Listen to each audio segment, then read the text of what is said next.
Ik ben Cedric Maas, gitarist van de Sore Losers, presentator ook bij Willy.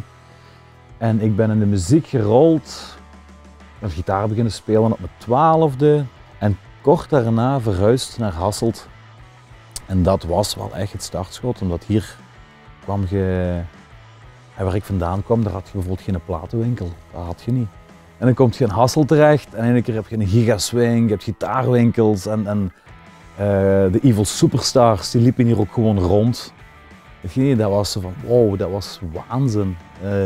Op mijn 15e ben ik dan met een eerste band begonnen. Dat was direct El Guapo Stunt Team. Ja, mijn ouders hadden toen een café, de brouwerij, dat vroeger de Piccadilly was, denk ik dat dat heette. Op de hoek tegenover de oude Generale Bank. En ik had dan natuurlijk het geniale, we gaan daar repeteren. Hè. We gaan repeteren in het café van mijn ouders, met mijn eerste bandje.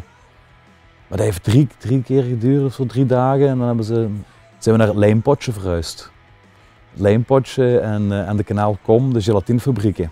En daar hebben we dan eerste muzikale stappen gezet. Maar dat was te gek. Ik was toen nog altijd heel jong, 15, 16 toen. En dan kwam er soms eens iemand ook binnen van de Evil Superstars bijvoorbeeld. Voor mij was dat wel naar Hasselt verhuizen, echt alsof ik in een grote stad terecht kwam, bij wijze van spreken. Ja, dat was te gek. Hier was ook echt een scene. Café de Link was belangrijk. Een café toen al. Toen ook al, ook opgetreden, in het zaalken achterin. Ja, dat was fantastisch. Ja, Pukkelpop is natuurlijk, ja, dat ligt hier in onze hometown, een wereldfestival waar je met de fiets ertoe kunt gaan. Dat is sowieso uniek als mens om te kunnen zeggen, denk ik. Kunnen er niet veel, hè? Ik woon op fietsafstand van een van de chicste festivals ter wereld. Hoe cool is dat? De grootste bands ter wereld, die spelen hier. Als ik 's avonds goed luister en de wind zit goed, hoor ik ze zelfs in mijn slaapkamer. Ik vind het te gek. Ja, dat is ook het eerste groot festival waar ik naartoe ben gegaan als klein manneke. Waanzin. En ook weer zoiets van, en ook weer een festival dat moeten we zo ook echt in herkennen. Die de groepen van hier ook gewoon laten spelen daar. Het chicste festival ter wereld, je kunt er spelen, maar je moet niet per se een gouden plaat hebben. En dat is gewoon omdat Apple een gast is die zelf heel veel van muziek houdt op de eerste plaats.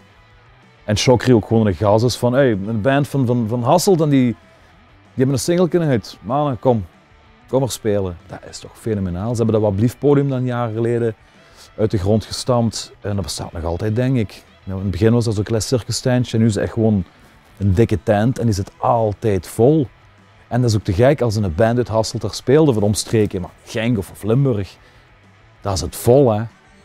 En dan komt wel weer dat ding boven van dat Limburgs gevoel samen. De band uit Limburg speelt daar en dan gaan we allemaal kijken. Ja, dat is toch te gek. Dat is fantastisch en dat geeft ook weer, nogmaals, dat is zo belangrijk. Mogen dromen. We zijn ook vaak, Belgen zijn ook vaak mensen zo van houd jij maar rustig. Ja, niet te zot worden.